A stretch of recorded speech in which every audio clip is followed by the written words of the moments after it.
Gianna, I thought you were supposed to go pick up Richardson tonight. Where is he?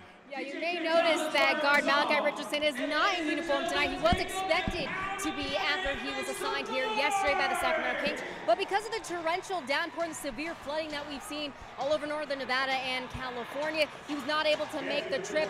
Now, he has been in Reno before, playing 11 games. He actually is averaging 21 points while he's in Reno, but he's seen 5 games in Sacramento where he's averaging about 3 points a game. So lots of fans were expecting to see him tonight. No word on if he will be reassigned or will be coming here, but I'll keep a close eye on that one for you. Sacramento Kings president Chris Granger. Chris, welcome back to Reno. It's been a few months since I've seen you. Yeah, it's great to be here. We should have a full building tonight. It should be a lot of fun. And the first time that we spoke was about 3 months ago, and that's when the Sacramento Kings acquired a controlling interest in the Reno Bighorns. Now, at that point, you told me you guys had some goals when you purchased this team.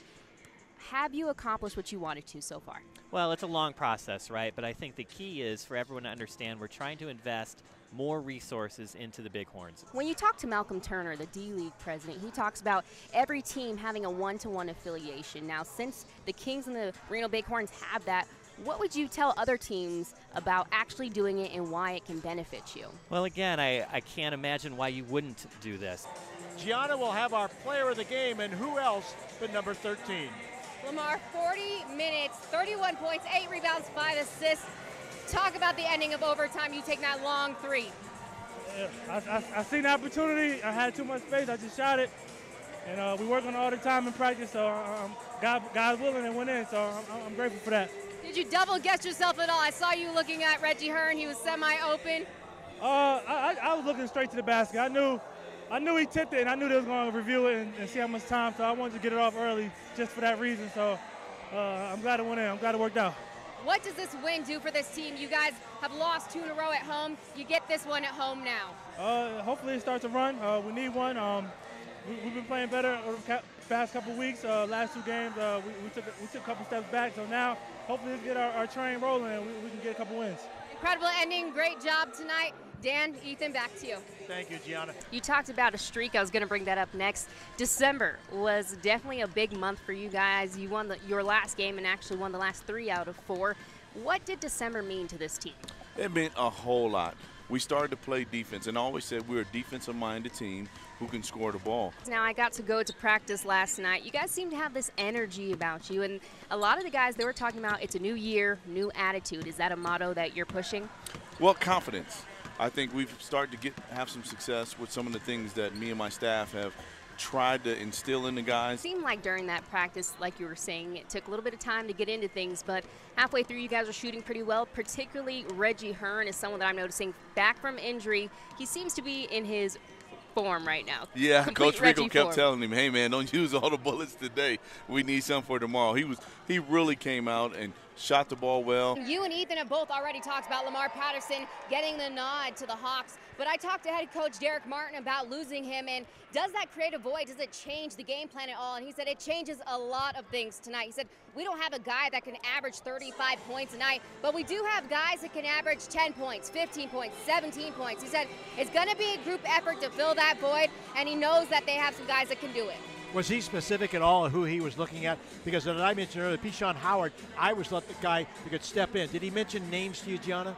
I did ask him to specify, is there anyone on the team that he thinks can fill that void? He said no. I actually think that we have a few guys that could possibly show up and work together as a group, but as of Pishon Howard starting, he said that is not an indication of who he thinks can fill that. Okay, well, thank you. Thanks for staying on top of it. Gianna Georgie, the 3rd member of our crew, has a special guest. Gianna. That's right. Courtside, we have sitting former NBA legend and Kings legend, Olden Polynice. It's not every day we get an NBA legend like you sitting courtside, but why do you feel that the D-League is important? I think it's very important for young guys to have a chance to go and play, because a lot of times they get drafted, and if they're not a LeBron or somebody at that level, they tend to sit on the bench, and you never get any better sitting on the bench. So I think this is a great format for young guys to come and get a lot of up and down and reps in and improve their game. Who is one of your favorite D-League players that are now in the NBA? Actually, the guy I really like and I'm impressed with is Jonathan Simmons, that played in the D-League, and the San Antonio Spurs picked him up, and now he's a fixture in their rotation. And it shows you the hard work does pay off. You were here for the Kings Junior event this morning. Why do you stick around the organization? Well, whenever they ask me to participate in something, I'm more than happy to do it. And I'm a big kid, and I love being around young kids myself and just helping them, whatever it is, you know, whether it's doing camps and clinics or just talking to them about life and school. That's what it's about, giving back. And any chance I have to do that, I take it. Thank you so much for your time, Olden. Dan, Ethan, back to you. Hey, Gianna, you might ask Olden if one of his favorite players is Danny Green, who played here now with San Antonio. We saw him. We liked him an awful lot. They want to know, was Danny Green one of your favorite players? Oh, definitely. He's another guy, you know. He worked hard, put the effort in. And, again, he's a starter for a championship team. So it's great to have that opportunity. You know, in the past, it used to be the CBA and the USBL.